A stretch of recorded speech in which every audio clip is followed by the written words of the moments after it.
स्वतःवर विश्वास ठेवून स्वतःसोबत झगडावं. जर विषय आपल्या अस्तित्वाचा असेल तर बेफिक्रीने लढावं. बाई माणसाने कसे राहावे याची मर्यादा जर तुला कोणी सांगत असेल तर तू तुझ्या पंखांमध्ये बळ घेऊन उंच गगन भरारी घे आणि उड.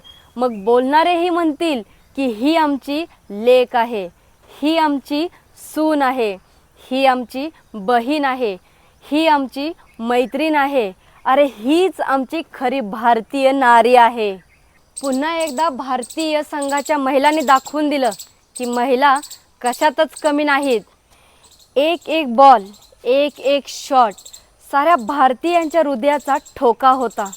भारतीय महिला संघाचे मनापासून अभिनंदन. मी एक खेळाडू असल्यामुळे मला चांगलंच माहिती आहे की जिंकण्याचा आनंद काय असतो. भारतीय महिलांचे वर्ल्ड कपची जी मॅच होती ते फक्त मॅच नसून अख्ख्या भारतीय लोकांचा एक सण साजरी झाला आहे. भारतीय महिला संघाच्या टीमचे पुन्हा एकदा मी मनापासून अभिनंदन व्यक्त करते.